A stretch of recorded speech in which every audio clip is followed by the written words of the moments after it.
Dans cet épisode, on va parler d'organisation et de création de contenu. Ou autrement dit, la vraie question qui se pose, comment on fait pour rester régulière dans ses publications. Et avant toute chose, je veux que tu saches que si tu es en mode planification, organisation ou que tu es en train de te dire qu'il faudrait que tu t'y mettes pour le mois de janvier 2019 parce que la nouvelle année arrive, sache que j'ai ce qu'il te faut. Inscris-toi sans plus attendre au membership des Warriors du Web, puisque début janvier, on va travailler ensemble pendant une semaine à planifier ton année et faire en sorte que tu atteignes tes objectifs. Alors, mettons les pieds dans le plat. C'est quand même franchement pas facile d'être régulière. Et on le sait pourtant, on sait qu'en ligne, c'est super important d'être régulière, d'être constante dans ses efforts, d'être toujours visible et de toujours avoir de nouvelles choses à proposer aux gens. Sauf qu'on est des êtres humains. On est des êtres humains, on a une vie et c'est pas facile, voire pas possible d'être là, présente, chaque semaine, au rendez-vous. Parce que des fois, on n'a pas envie. Des fois, on est malade. Des fois, on a des rendez-vous. Et juste, c'est pas possible d'être là au rendez-vous. D'être là pour son audience, de sortir du contenu sans faute chaque semaine, le même jour, à la même heure. Et c'est pas faute de bonnes intentions, hein, parce que on est sérieux, on est sérieuse, on a envie d'être là, vraiment. C'est juste que parfois, on peut pas. Et il faut savoir l'accepter. Il faut que les gens l'acceptent et généralement, les gens l'acceptent, voire ils ne remarquent même pas que tu n'es pas au rendez-vous du jour fixé parce qu'eux aussi, ils ont une vie et qu'ils sont préoccupés et généralement, le problème vient plutôt de nous et c'est plutôt nous qui nous culpabilisons de pas avoir fait le travail, de pas être là, de pas sortir le contenu qui devait sortir. Et il y a même d'ailleurs un cercle vicieux avec ça, c'est que quand on commence à pas publier et à s'auto-pardonner de ne pas avoir fait, et une fois qu'on met le doigt dedans, des fois, on publie pas une fois. Puis on se dit, la fois suivante, oh, oh, je sais pas, j'ai pas envie et tout, j'ai plutôt envie de regarder mes séries sur Netflix. Là, il y a un nouvel épisode qui me tente bien. La fille qui sait de quoi elle parle. Donc du coup, bon, on l'a pas fait une fois, mais plus à une fois après. Rebelote. Puis la troisième fois, troisième semaine, là, ça commence à être difficile parce que il y a aussi ce truc que plus on le fait, plus on prend l'habitude, hein, et plus ça devient normal, c'est inscrit dans le rythme de vie, et du coup, on perd la main. Donc on a du mal à s'y remettre. Et du coup, rien ne t'empêche vu que tu l'as déjà fait, pas fait 2 fois, de ne pas faire troisième fois. Et on s'en rend pas compte, mais insidieusement, petit à petit, on arrête. Alors bon, tu vas me dire: «Allez, c'est un petit peu extrémiste». C'est pas faux, c'est pas faux, hein. C'est pas parce que tu publies pas pendant une fois que c'est la fin du monde, que ça veut dire que tu vas plus jamais republier. Mais attention parce que c'est quand même le risque. Mais pour le coup, si tu es vraiment à la recherche de conseils sur comment on fait pour arriver à garder le rythme, même quand on peut pas, cet épisode est fait pour toi puisque c'est de ça dont on va parler. Et je peux vraiment t'en parler en connaissance de cause parce que on pourrait se dire que maintenant que je travaille à temps complet dans mon entreprise, Blogtrepreneur, j'ai toute la journée pour produire du contenu. Et on pourrait se dire ça, mais en fait, c'est pas aussi simple que ça parce que déjà, il y a les rendez-vous avec les clients, il y a les obligations, j'ai d'autres tâches qui se sont ajoutées, notamment ma comptabilité. Et mon Dieu, que ça prend du temps pour pas grand-chose, tout ce qui est administratif, et puis les répondre par email aux messages qu'on veut que j'envoie, il y en a de plus en plus. Enfin, il y a d'autres choses qui se rajoutent, faut pas croire. Et en fait, le fait est que parfois, par moments, je me dis que j'étais beaucoup plus productive quand j'étais salariée. Étrangement, pas tant que ça. Parce qu'en fait, et c'est ça le secret pour arriver à rester constante, quoi qu'il arrive, et d'être en rendez-vous tout le temps, c'est d'être prévoyante. Être prévoyante, c'est-à-dire anticiper, c'est-à-dire faire le travail bien avant l'heure prévue de publication. Et le meilleur moyen de le faire, c'est pas juste de prévoir des articles d'avance, des vidéos d'avance. Ça, c'est top, mais on va même aller plus loin. Et pour que ça fonctionne, il faut arriver à produire en lot, à faire ce qu'on appelle du batching en anglais. C'est-à-dire que tu vas te prévoir un créneau horaire, une journée, 2 jours, bon bref, peu importe, un créneau où tu vas te dire: «Pendant ce moment-là, je ne fais que ça» et c'est tout. Et je fais que ça, mais je fais genre plusieurs, émissions, plusieurs, articles. Je produis le même type de contenu sur la même tranche horaire, enfin sur le même créneau.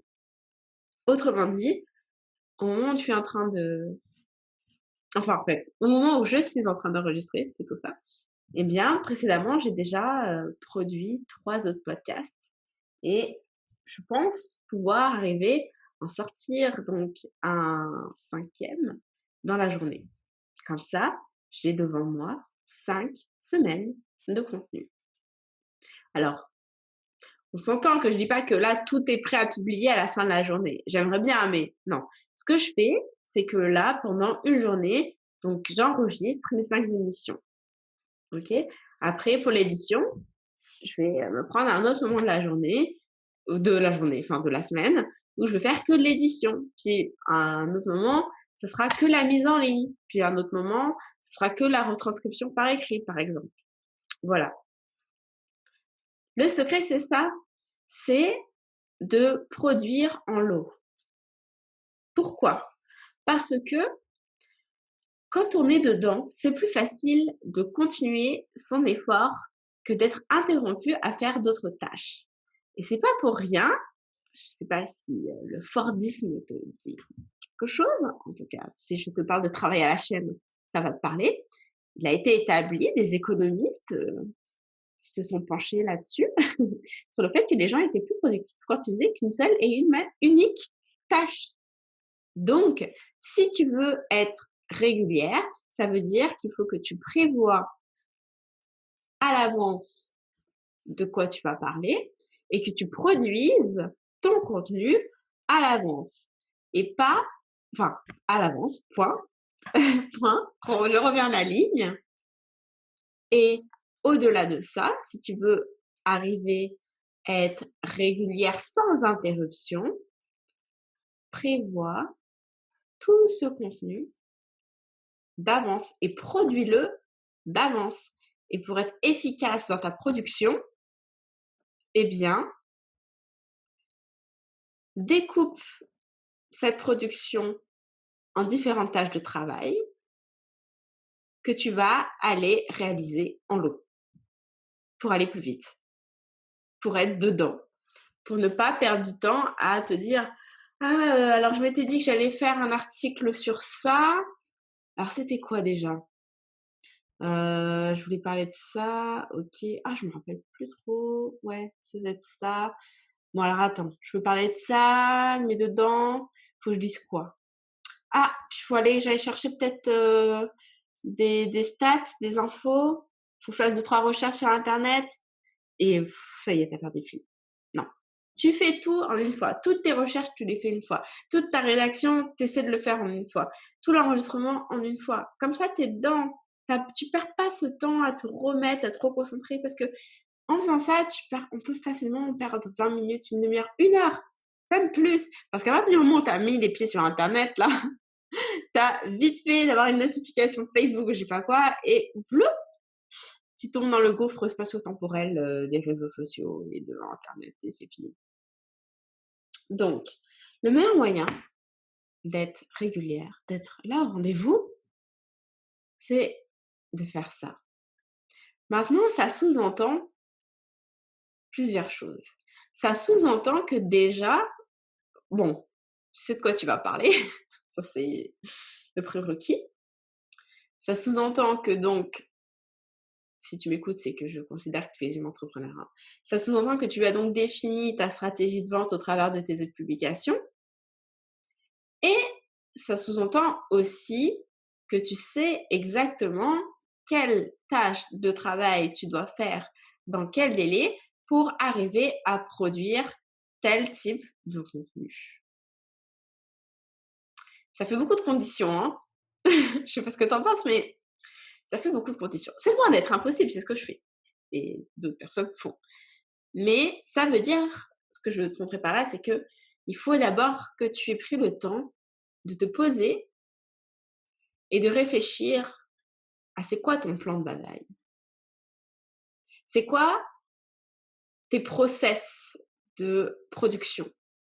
C'est quoi les systèmes que tu mets en place pour simplifier ce travail, pour automatiser ce qui peut l'être, pour gagner du temps et pour faire en sorte que les choses se publient quand elles doivent être publiées, au jour prévu, à l'heure prévue, et que toi, tu n'aies pas manuellement à faire les choses.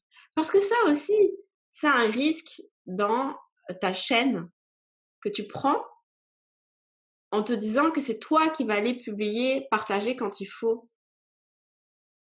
Parce que si ce moment-là, t'as pas envie, t'es malade, t'as un rendez-vous, t'as d'autres choses à faire, hein, bah ça se passe pas. Donc il faut que tu mettes en place des systèmes pour que les choses se passent. Et ça, c'est super important.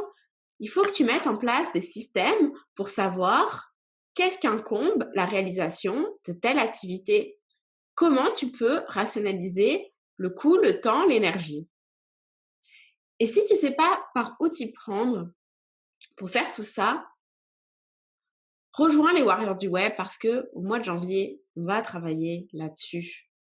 On va réfléchir sur c'est quoi ton objectif? Qu'est-ce qu'il faut que tu fasses pour l'atteindre? Comment tu vas t'assurer de faire telle et telle chose? Qu'est-ce que ça veut dire en termes de tâches quotidiennes? Quotidiennes! Parce que chaque jour, quand tu arrives derrière ton ordinateur et que tu dis alors, par quoi je dois commencer? Tu n'es pas productive. Tu dois savoir par où commencer, qu'est-ce qui doit être fait, dans quel délai. Tu as une vue d'ensemble sur toute ton activité. Si tu ne l'as pas, c'est qu'il y a un problème. Alors viens le régler avec moi. Au sein des Warriors du Web, on va travailler là-dessus. Je vais te donner la méthodologie de travail qui va te permettre de te construire donc ton calendrier et de planifier le prochain trimestre, voire l'année, si tu te sens l'attaque de planifier une année entière. Moi, généralement, je fonctionne par trimestre parce que le fait est que sur une année, il y a beaucoup de choses sur lesquelles on n'a pas de contrôle et qui peuvent complètement changer ton positionnement, tes offres, ce que tu as envie de faire aussi, tes aspirations, etc. Donc, un trimestre, c'est bien. Puis après, on évalue et on refait l'exercice pour le reste des trimestres. Mais encore une fois, le processus est exactement le même. Donc, si tu as envie d'appliquer ça l'année, tu es libre de le faire. Donc, rendez-vous sur blogtopreneur.com/membership et on va pouvoir rentrer dans les détails de tout ça. Je vais te montrer comment je m'y prends. Je vais te montrer les outils que j'utilise pour automatiser, programmer et surtout m'organiser et qui me permettent de savoir qu'est-ce que je dois faire chaque jour, quand, où et comment. Et je vais te donner même des trams, de mes process. En fait, je vais te donner mes process pour te permettre de gagner du temps. Alors, je te dis à très bientôt et je te souhaite une excellente journée. À très bientôt. Salut, salut!